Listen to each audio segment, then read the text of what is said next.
Who, in your opinion, is the most overrated band, singer, or musician? I think the main point to all the controversial replies here, the Beatles, Queen, Eminem, Nirvana, is time. In their time, each of those now overrated artists were one of the greats because they were pioneers. They were doing new things that had never been heard or done. When you approach the music from today's perspective, it isn't all that exciting as it was back then because we've had dozens of artists doing the same and every variation on it since. We've even had new greats doing new things, building from those earlier pioneers, which further dumps down their original impact. Example, Uriah Heep and Deep Purple were among the first heavy metal bands. In today's standards you'd be hard-pressed to call it metal or even hard rock, but in the 70s these guys were making some of the heaviest music around. Edit, I agree Uriah Heep and Deep Purple aren't specifically the first metal bands, so I've reworded to them being among the first. I could sum up every other one, but there'd be no end, and these two get the point across just fine. As an avid metalhead mum with twin toddlers, I fucking love the Wiggles. I mean, they could be into Peppa Pig with the incessant snorting every 10 seconds, or they could be into any other annoying YouTuber, but their favorite is the Wiggles, and me and their dad are well on the hype train for them. I was bored wondering what Waltzing Matilda was on about when they covered it. It's about a guy committing fucking suicide to avoid imprisonment. Meteorology is a fucking banger too, I don't care what anyone says. My kids absolutely love anything musical instrument related because of the Wiggles, and that's great for me because I own 4 different instruments. I remember when my brother grew up on Thomas the Wank Engine and he just looked at my guitars like they were boring. The Wiggles may be annoying on the surface, but I will die on the hill that there is no better influence on TV if you're letting your toddlers have screen time. But I think the saddest of all is Coldplay. Their latest album really shows that Chris Martin went so far up his own ass that he actually can't write like he used to, even if he tries. Coldplay is a weird one. They seem like they go every other album in terms of trying to be pop. They had Milo Xyloto, which was pop, songs like Paradise, etc., then released the much more experimental Ghost Stories, then came out with A Head Full of Dreams, which again, pop stuff like Him for the Weekend, but followed up with Everyday Life, a little more experimental indie stuff. Now their new album coming out soon with Higher Power seems to be going full on pop again, though they just released a song called Colore Tutta that's legitimately one of the best they've ever done. He was in the Vina del Mar Music Festival. He didn't know that it was a very known festival in South America and he behaved like an asshole. He demanded to festival staff to look away when he was in the backstage, and that they shouldn't look him in the eyes. Be aware that is a televised show, so there are a lot of journalists that are in the backstage, and I suppose that he didn't know that and behaved like shit and said shit things when he headed back to his backstage room after a not very good show. The journalists from a lot of South American TV channels were there too, so everybody in Chile knew that he behaved like shit at the exact moment. Bear in mind that Morrissey and Luis Miguel have played in that festival years ago, and even them behaved better, haha. Edit, he asked the staff that was doing their job to make the show going, obviously minding their own bussiness, to turn around to the wall so nobody could see him to his face. He arrived late, his performance was awful, and he went back to the backstage cursing. The band played very well, and they were pretty chill and professional. He later apologized when realized that almost every home in Chile watches that festival, and he received a lot of backlash from all over South America that watch the show.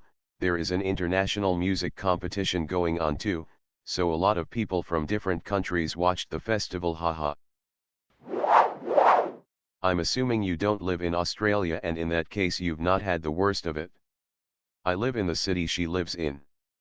The moment she got any international success, every radio station was playing her non-stop and talking about how talented she was, interviews everywhere. Aussies are so starved for musical success outside of our own country that even just charting on Billboard will make you the talk of the country for a month. Dance Monkey was in the top 10 for 70 weeks, which is longer than 98% of chart runs in total. It's still in the top 50 after 2.5 years. It was in the top 5 for radio airplay for 80 plus weeks. Genuinely torturous to hear one song you don't like over and over again for 2.5 years, and still hear radio presenters hyping the singer up. I don't hate her or anything, but God, it's annoying. Trigger warning. Brown resumed punching Robin F. and she interlocked her fingers behind her head and brought her elbows forward to protect her face. She then bent over at the waist, placing her elbows and face near her lap in an attempt to protect her face and head from the barrage of punches being levied upon her by Brown. Brown continued to punch Robin F. on her left arm and hand, causing her to suffer a contusion on her left triceps, that was approximately 2 inches in diameter, and numerous contusions on her left hand. Robin F. then attempted to send a text message to her other personal assistant, Melissa Ford. Brown snatched the cellular telephone out of her hand and threw it out of the window onto an unknown street. Brown continued driving and Robin F. observed his cellular telephone sitting in his lap. She picked up the cellular telephone with her left hand, and before she could make a call he placed her in a headlock with his right hand and continued to drive the vehicle with his left hand. Brown pulled Robin F. close to him and bit her on her left ear. She was able to feel the vehicle swerving from right to left as Brown sped away. He stopped the vehicle in front of 333 North June Street and Robin F. turned off the car, removed the key from the ignition and sat on it. Brown did not know what she did with the key and began punching her in the face and arms. He then placed her in a headlock, positioning the front of her throat between his bicep and forearm. Brown began applying pressure to Robin F.'s left and right carotid arteries, causing her to be unable to breathe, and she began to lose consciousness. She reached up with her left hand and began attempting to gouge his eyes in an attempt to free herself. Brown bit her left ring and middle fingers and then released her. While Brown continued to punch her, she turned around and placed her back against the passenger door. She brought her knees to her chest, placed her feet against Brown's body and began pushing him away. Brown continued to punch her on the legs and feet, causing several contusions. Robin F. began screaming for help and Brown exited the vehicle and walked away. A resident in the neighborhood heard Robin F.'s plea for help and called 911, causing a police response. An investigation was conducted and Robin F. was issued a domestic violence emergency protective order. Edited for trigger warning. Trigger warning. A verbal argument ensued and Chris Brown pulled the vehicle over on an unknown street, reached over Robin F. with his right hand, opened the car door and attempted to force her out. Brown was unable to force Robin F. out of the vehicle because she was wearing a seat belt. When he could not force her to exit, he took his right hand and shoved her head against the passenger window of the vehicle, causing an approximate 1-inch raised circular contusion. Robin F. turned to face Brown and he punched her in the left eye with his right hand. He then drove away in the vehicle and continued to punch her in the face with his right hand while steering the vehicle with his left hand. The assault caused Robin F.'s mouth to fill with blood and blood to splatter all over her clothing and the interior of the vehicle. Brown looked at Robin F. and stated, "I'm going to beat the shit out of you when we get home. You wait and see." The detective said Robin F. then used her cell phone to call her personal assistant Jennifer Rosales, who did not answer. Robin F. pretended to talk to her and stated, "I'm on my way home. Make sure the police are there when I get there." After Robin F. faked the call, Brown looked at her and stated, "You just did the stupidest thing ever. Now I'm really going to kill you." Agreed. A large percentage of artists aren't self-made, and had rich parents, connections, and thousands upon thousands of dollars spent on lessons from the time they were kids.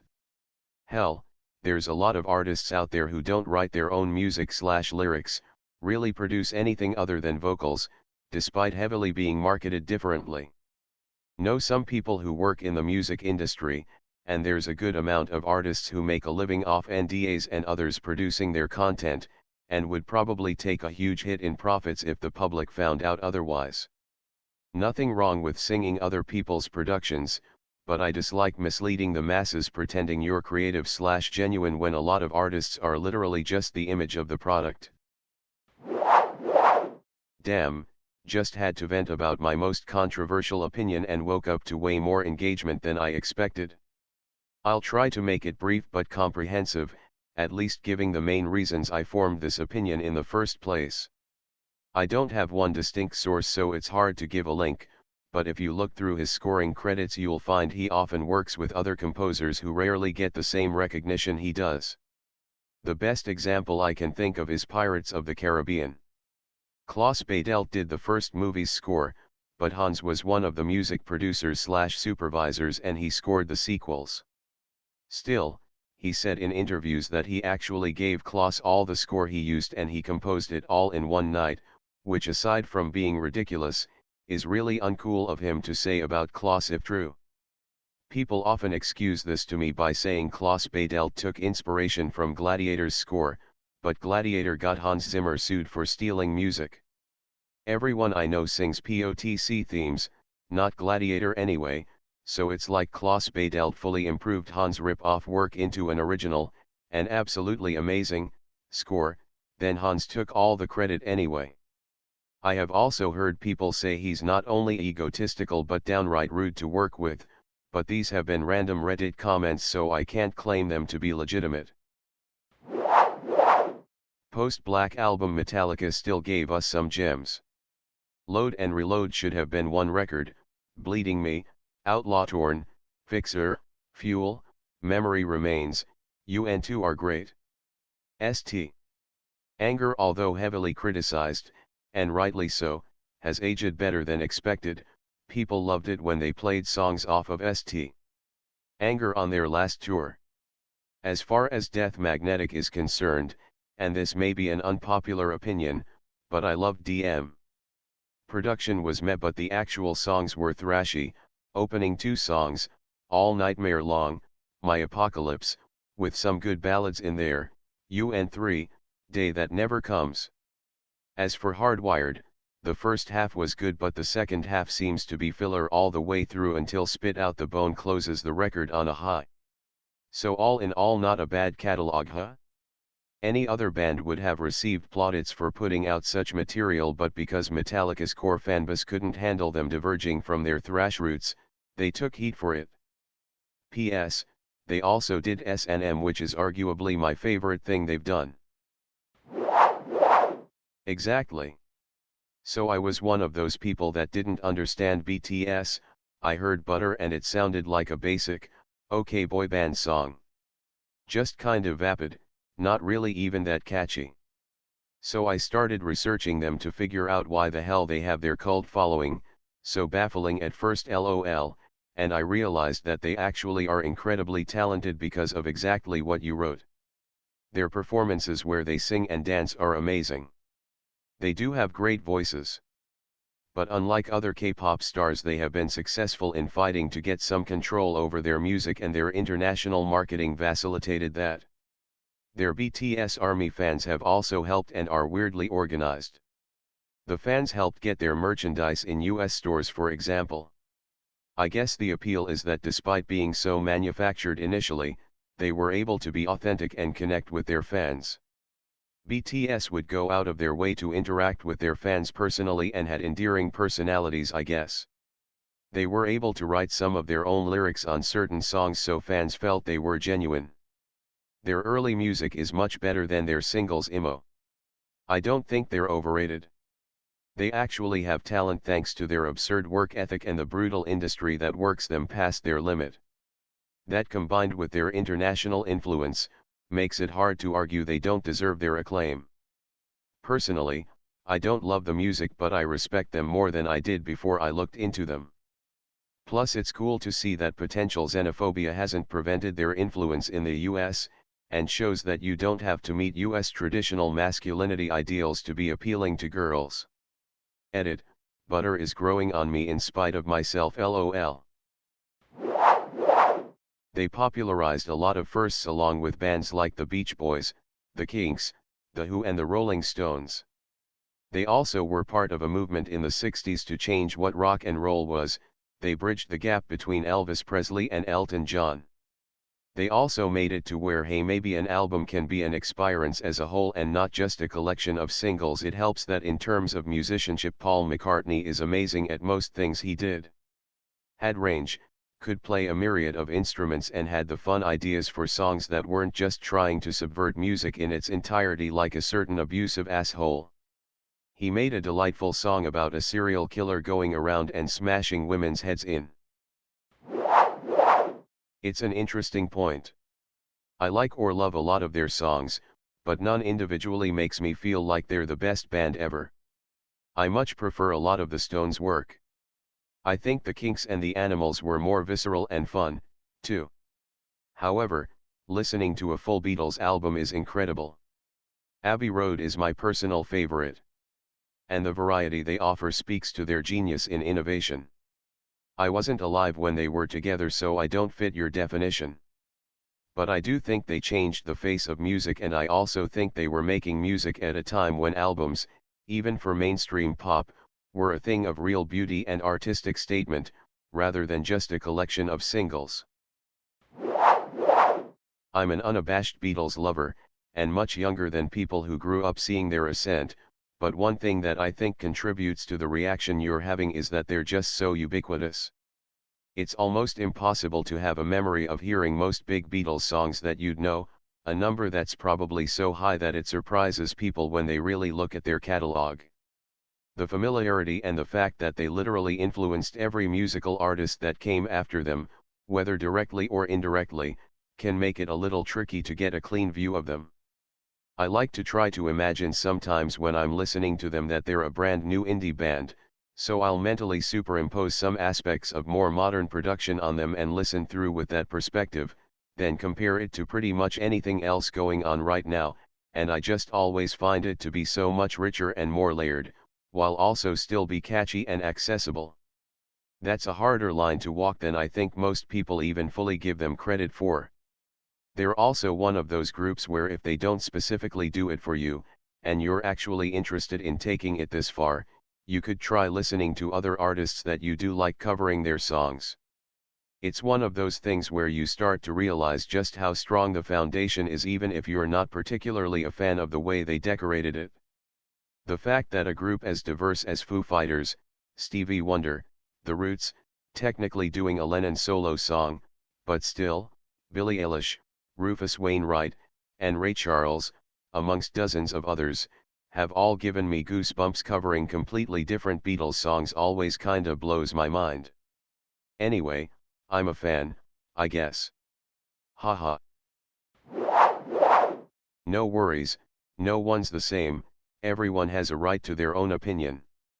I'm sure there are tons of people who don't like the Beatles, can't say I'm with them since I adore them so much, but I don't hold anything against them.